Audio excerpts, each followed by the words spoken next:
2021 সালে 2রা মে ঠিক তার পরে 27 দিনে 56 জন বিজেপি কর্মী খুন। 27 জন বিজেপির মহিলা কর্মী প্রকাশ্যে ক্যামেরার সামনে বলছেন যে আমরা তৃণমূলের দ্বারা গণধর্ষিতা। জেসিপি দিয়ে বাড়ি ভাঙা, অবর্ণনীয় অত্যাচার। সেদিন মুখ্যমন্ত্রী ছিলেন মমতা বন্দ্যোপাধ্যায়। কোথায় ছিল কোর্ট? কারণ তখন পশ্চিমবঙ্গে শাসকের আইন ছিল, আর আজকে আইনের শাসন প্রতিষ্ঠা হয়েছে। তবে আমরা ওনাকে আন্তর্জাতিক কোর্টে দেখতে চাই। নির্বাচনের পরে 10 জন তৃণমূলের কর্মী খুন হয়েছে। মমতা বন্দ্যোপাধ্যায়ের অভিযোগের কোনো বাস্তব ভিত্তি নেই। 3 জন বিজেপি কর্মীকে খুন করেছে তৃণমূল কংগ্রেস। আমরা এই খুনের বদলা খুন, চোখের বদলে চোখ, এই রাজনীতির বাইরে পশ্চিমবঙ্গকে নিয়ে আসতে চাই। 2021 সালে 2রা মের পর 56 দিনে 27 জন বিজেপি কর্মী খুন হয়। 27 জন বিজেপির মহিলা কর্মী প্রকাশ্যে ক্যামেরার সামনে দাঁড়িয়ে বলে আমরা তৃণমূল গুন্ডাদের দ্বারা গণধর্ষিতা হয়েছে। সেদিনের মুখ্যমন্ত্রী মমতা বন্দ্যোপাধ্যায় কি করেছিলেন? সেদিনে পুলিশের ভূমিকা কি ছিল? পুলিশ এফআইআর নেয়নি, কারণ তখন রাজ্যে ছিল শাসকের আইন, আর আজকে আইনের শাসন চলছে রাজ্যে। যারা অপরাধী তাদের কোনো অবস্থাতে ছাড়া হবে না, সে আমাদের দলেরই হোক কিংবা অন্য দলেরই হোক। তবে আবার বলছি, মরছে তৃণমূল, মারছে তৃণমূল। তৃণমূলের আভ্যন্তরীণ গোষ্ঠীদ্বন্দ্বর কারণে ঘটনা ঘটছে। 4 ঘন্টার বিজেপিরা আজকে বিভিন্ন জায়গায় আক্রমণ করছে। আগের দিন রাত্রি পর্যন্ত যারা ফেসবুকে কদর্য ভাষায় প্রার্থীর বিরুদ্ধে লাইভ করেছে, দুপুর 12টার পর তারা গেরুয়া আবির লাগিয়ে হাতে ঝান্ডা নিয়ে তৃণমূল কংগ্রেসকে আক্রমণ করছে, অফিস ভাঙছে। আমাদের পুলিশের ওপরে নির্দেশ আছে দলের পক্ষ থেকে, আমরা সরকারের কেউ নই। মুখ্যমন্ত্রীও বিষয়টি দেখছেন, প্রধানমন্ত্রী, স্বরাষ্ট্রমন্ত্রী, তাদের পূর্ণ নজর আছে পশ্চিমবঙ্গের পরিস্থিতির ওপরে। কোনো ধরনের হিংসাকে পার্টি বরদাস্ত করবে না। যে যত বড়ই নেতা হোক না কেন, কোনো বিধায়কও যদি হয়, তার বিরুদ্ধেও ব্যবস্থা হবে। আমরা পশ্চিমবঙ্গকে এই হিংসার আবহ থেকে, এই প্রতিহিংসার রাজনীতির বাইরে বার করে আনতে চাই। আমাদের লক্ষ্য একটাই, পশ্চিমবঙ্গের উন্নয়ন, পশ্চিমবঙ্গে নতুন বিনিয়োগ, পশ্চিমবঙ্গে নতুন কর্মসংস্থান, পশ্চিমবঙ্গে মেধার প্রতিষ্ঠা, পশ্চিমবঙ্গ থেকে যারা চলে যাচ্ছেন বাইরে তাদের আটকানো, আর ঘরের ছেলেদের ঘরে ফেরানো। শুধু একটা, আমাদের 3 জন কর্মী মারা গেছেন, শুধু আমরা চাইলেই এটা বদল হয়ে যাবে এরকম তো বিষয়টা নয়। মানুষকে এগিয়ে আসতে হবে, সাংবাদিকদের এগিয়ে আসতে হবে, কোথাও কোনো বিচ্যুতি দেখলে সেটা জানাতে হবে। যে কোনো মূল্যে পশ্চিমবঙ্গের রাজনৈতিক সংস্কৃতির পরিবর্তন করতে হবে, না হলে ধ্বংস হবে পশ্চিমবঙ্গ। এত বিনিয়োগকারীরা আসছেন দেশের বাইরে থেকে, বিভিন্ন ইনভেস্টররা, বিভিন্ন শিল্পপতিরা, তারা আমার সঙ্গে পর্যন্ত যোগাযোগ করছেন যে আমরা পশ্চিমবঙ্গে আসতে চাই। যারা বাইরে চলে গিয়েছিলেন তারা ফিরতে চাইছেন। আর সেখানে যদি এই ধরনের পরিস্থিতি তৈরি করতে চায় তৃণমূল কংগ্রেস, মানুষ সেটাকে আটকে দেবে। রাজ্যের প্রাক্তন মুখ্যমন্ত্রী, একজন মহিলা মুখ্যমন্ত্রী, তাকে দেখলে মানুষ রাস্তায় চোর চোর বলে স্লোগান দেবে। এই কাজ বিজেপি করে না, এই পরিস্থিতিও বিজেপি তৈরি করেনি। এই পরিস্থিতি যদি তৈরি হয়ে থাকে তার জন্য দায়ী তৃণমূল কংগ্রেস। কৃতকর্মের ফল তো সবসময় পিছু ছাড়ে না।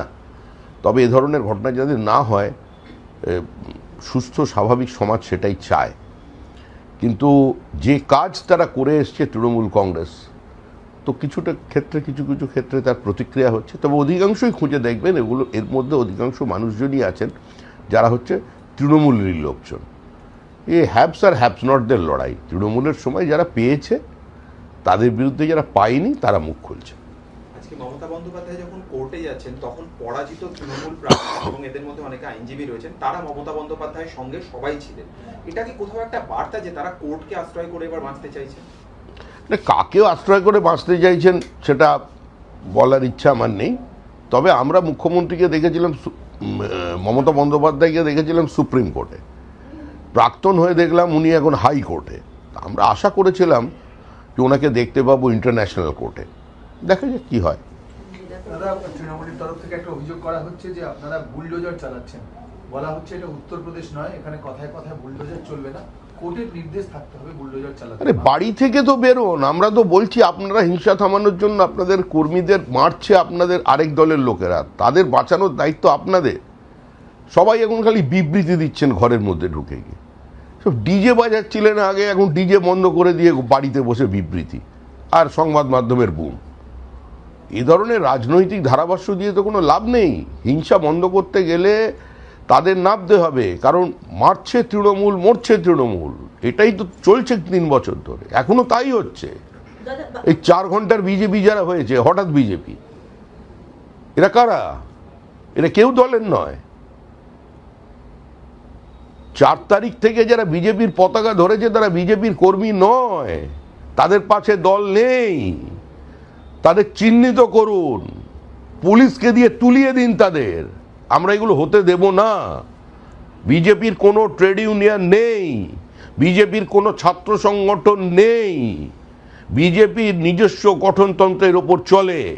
বিজেপি কারোর জানলা দিয়ে উঁকি মেরে অন্য দলের কর্মীকে টেনে আনার পক্ষে নেই। কেউ ঢুকতে পারবেন না। এখন যখন নেবার হবে, যাদের নেওয়ার কথা পার্টি মনে করবে, তখন তাদের নেওয়া হবে। সরকার সরকারের কাজ করছে, সরকারকে একটু সময় দিন। সবেমাত্র শপথ হয়েছে, আর পার্টি পার্টির কাজ করছে। দল কোনোভাবে সরকারের কাজকর্মের ওপরে হস্তক্ষেপ করবে না। আমাদের কোনো রকম অভাব অভিযোগ থাকলে, কোনো জায়গায় কোনো বিচ্যুতি থাকলে, সেটা আমরা শুধুমাত্র জানিয়ে দেব। পশ্চিমবঙ্গে একটা সময় এসছে যখন এই রাজনৈতিক সমাজকে শেষ করতে হবে। দল, প্রশাসন, গুন্ডা, দুষ্কৃতী সব মিলিয়ে মিশিয়ে দিলে চলবে না। সরকার এবং দলের মধ্যে একটা বিভাজন রেখা থাকবে। পশ্চিমবঙ্গ রাজ্য সরকার তৈরি হয়েছে, বিজেপি সরকার তৈরি হয়নি। দাদা, দক্ষিণ 24 পরগনার বিষ্ণুপুরের তৃণমূল বিধায়ক, তার বাড়িতে তল্লাশি চলছে না, সেখানে বুলডোজারটা আপনি কি বললেন? ঠিক আছে দাদা, না না, বুলডোজারের রাজনীতি তো তৃণমূলের রাজনীতি। জেসিপি মেশিনের গল্প ভুলে গেলেন? বিজেপির নেতার গাড়ি ভাঙচুর, বিজেপি নেতাকে রাস্তায় ফেলে লাথি, ঘুষি, চড়, তারপরে দাঁড়িয়ে ওই ওদের কে একটা বোম্মাদে যে আছে একটা, কে, শওকত, হ্যাঁ, কি নাম যেন, ও আবার একটা সময় যাকে হারমাত বলে ডাকতো তৃণমূল কংগ্রেস, কি বিবৃতি দিয়েছিল, গাড়ি ভেঙেছি, হাত পা ভেঙেছি, এবার মাথা গুঁড়িয়ে দেবো। মুখ্যমন্ত্রী কোনো বিবৃতি দিয়েছিলেন? বিজেপি ক্ষমতায় এসছে বলেই এরা এখনো জীবিত আছেন। কিন্তু প্রয়োজনে আমাদের কর্মীরা অন্য ভাষাটা জানে। রাজ্যে কোথাও কোনো খুন হয়নি প্রতিহিংসার কারণে। যা হয়েছে, তৃণমূল কংগ্রেস বিজেপি 3 জনকে খুন করেছে, আর বাদবাকি তৃণমূলকে মেরেছে। উত্তরবঙ্গের একজন কর্মীর বাড়ি ঘিরে ফেলেছিল, বিধায়কের বাড়ি ঘেরা ছিল, স্বতঃস্ফূর্ত জনরোষ, লিঞ্চিংয়ে শেষ হয়ে যেত। আমরা দায়িত্ব নিয়ে তাদের সেখান থেকে সরিয়ে দিয়েছি, কারণ এই রাজনীতির আমরা শেষ দেখতে চাই। দাদা, আপনি আইন শৃঙ্খলার কথা বলছেন, কোথাও কি মনে হয় যে বাংলার আইন শৃঙ্খলা পরিস্থিতি উন্নতি হবে যদি ইউনিফর্ম সিভিল কোড লাগু হয়? এক্ষেত্রে আপনাদের অবস্থান কি, এবং বাংলায় কি অনতিবিলম্বে ইউসিসি চালু করতে চলবে? সরকার ঠিক করবে কবে ইউসিসি চালু হবে। পার্টির ঘোষিত অবস্থানের কথা আমি বলেছি। আমরা তো কোনো লুকিয়ে কাজ করি না, কোনো হিডেন এজেন্ডা নেই। আমরা বলেছিলাম যে নারী সত্তা বিরোধী, সাম্য বিরোধী 3 তালাক বাতিল হওয়ার প্রয়োজন আছে, আমরা করে দেখিয়েছি। আমরা বলেছিলাম 370 ধারার বাতিল চাই, আমরা করেছি। আমরা বলেছিলাম যে ভারতের অস্মিতার স্বার্থে, আত্মমর্যাদার স্বার্থে বিদেশির আক্রমণের চিহ্ন মুছে দিয়ে অযোধ্যায় আমরা রাম মন্দির করব, আমরা করেছি। আমরা বলেছি ইউসিসি আমাদের ঘোষিত অবস্থান, তা আমাদের সরকার ক্ষমতায় এসেছে, করবে। আজকে জনজাতি, আদিবাসী, তাদের রক্ষা করার দায়িত্ব, তাদের সংখ্যা কমছে, অনেক ভালনারেবল কমিউনিটি আছেন, তাদের জন্য প্রধানমন্ত্রী বিশেষ প্রকল্প নিয়ে এসেছিলেন, পিএম জনমন, এবং রাষ্ট্রপতির অনুরোধ করেছিলেন, তাকে পর্যন্ত পশ্চিমবঙ্গে কার্যকর করতে দেওয়া হয়নি। আদিবাসীদের সুরক্ষা, তাদের সংস্কৃতি, তাদের বহমানতাকে একদিকে রেখে অন্যদিকে ইউসিসি। এবার কখন করবে সেটা রাজ্যের মুখ্যমন্ত্রী ঠিক করবেন, সেটা আমরা ডিকটেট করব না। কারণ আবার বলছি, শুভেন্দু অধিকারী পশ্চিমবঙ্গ রাজ্য সরকারের মুখ্যমন্ত্রী। দাদা বলছি কি, আপনি যেটা বলছিলেন ডেমোগ্রাফিক প্রোফাইলও চেঞ্জ হচ্ছে পশ্চিমবঙ্গের বিভিন্ন জেলাগুলোতে, ডেমোগ্রাফি চেঞ্জ হচ্ছে, একটা সম্প্রদায়ের মানুষ বাড়ছে, সেটাও কি ইউসিসির লক্ষ্য থাকবে? ইউসিসি করার কি এটাও একটা লক্ষ্য, টার্গেট? ইউসিসি করার দাবিটা শুধু বিজেপির নয়, পশ্চিমবঙ্গের মানুষ চায়। বলেছিলেন এসআইআর জনবিরোধী, এসআইআর মানুষের অধিকারকে কেড়ে নেওয়ার, এসআইআর কে মানুষ গ্রহণ করছে না। কিন্তু মানুষ যে এসআইআর এর পক্ষে ছিলেন নির্বাচনে, তো সেটাই মানুষ তাদের ম্যান্ডেট দিয়ে জানিয়ে দিলেন। জনগণমন বন্দে মাতরম বাধ্যতামূলক করা হয়েছে। বন্দে মাতরম নিয়ে দীর্ঘ বিতর্ক আমরা দেখেছি। আরেকটা বিষয় বিতর্ক আছে, পশ্চিমবঙ্গ দিবস, নতুন সরকার আপনার কোথাও কোনো বিতর্ক নেই। ভারতীয় অস্মিতা, ভারতবর্ষের আধ্যাত্মবাদ, ভারতবর্ষের সাংস্কৃতিক জাতীয়তাবাদ, ভারতবর্ষের গৌরবশালী অতীতের যিনি পুনর্জাগরণ ঘটিয়েছিলেন তিনি ঋষি বঙ্কিমচন্দ্র। তার উপন্যাস আনন্দমঠ, তার দেয়া বন্দে মাতরম সারা ভারতবর্ষের মানুষের হৃদয়ে কার্যত একটা অন্য ধরনের রক্তনাচন শুরু করে দিয়েছিল। শুধু সেই বন্দে মাতরম যে উচ্চারণ করে ফাঁসির দড়িকে মানুষ স্বেচ্ছায় গলায় পড়ে নিয়েছিল, যে বন্দে মাতরম বলে দিনের পর দিন ব্রিটিশ পুলিশের সামনে দাঁড়িয়ে তারা গুলিবিদ্ধ হয়েছিলেন, আত্মবলিদান দিয়েছিলেন। আজকে তো 150 বছর পূর্তিতে আজকে এই সিদ্ধান্তকে আমরা দলের পক্ষ থেকে স্বাগত জানাচ্ছি। আর এগুলো সমস্তই ঘোষিত অবস্থান, এগুলো হবে। অতীতে কি হয়েছিল সেটাও মানুষ শুনবেন, আর এই প্রজন্মও জানবেন যে ইতিহাসটা তাদের ভুলিয়ে দেওয়া হয়েছিল। ডিস্টর্টেড ইন্ডিয়ান হিস্ট্রি ভারতবর্ষের একটা বড় সমস্যা।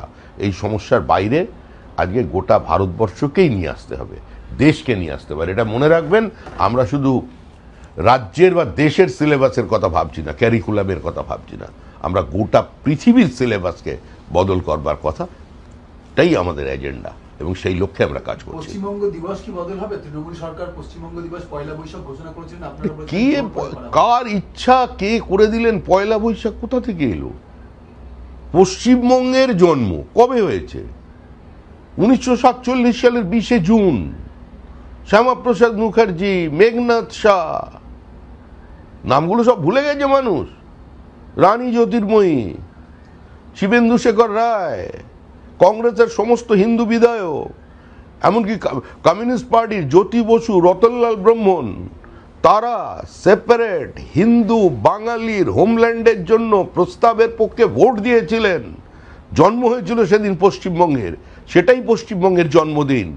যারা এটাকে বিকৃত করতে চাইছিলেন, যারা এটাকে বয়কট করার কথা বলছিলেন, মানুষ আজকে তাদের বয়কট করে দিয়েছে। মানুষ আজকে তাদের বাড়িতে গিয়ে ডিজে বাজিয়ে দিয়েছে। এবার 20 জুনটা পালিত হবে? অবশ্যই হবে, প্রতিবারই আমরা করি, দল হিসেবে করি, এবার সরকার করবে। দাদা, পূর্ণাঙ্গ মন্ত্রিসভা কবে? ইতিমধ্যেই মাত্র 5 জন মন্ত্রী শপথ গ্রহণ করেছেন। পূর্ণাঙ্গ মন্ত্রিসভা কতদিনের মধ্যে হতে চলেছে? সেটা মুখ্যমন্ত্রীকে গিয়ে প্রশ্ন করুন। কারণ আবার বলছি, পশ্চিমবঙ্গ সরকার তৈরি হয়েছে, ঠিক সময়ে আমাদের মন্ত্রিসভা গঠন হয়ে যাবে। আপনারা এই নিয়ে চিন্তিত, এটাতেও আমার খুব ভালো লাগছে এবং আনন্দও পাচ্ছি যে আমাদের মন্ত্রিসভা গঠন হবে এই জীবনে আমি দেখতে পেলাম, এবং সেটা নিয়ে আমাকে প্রশ্ন করছেন।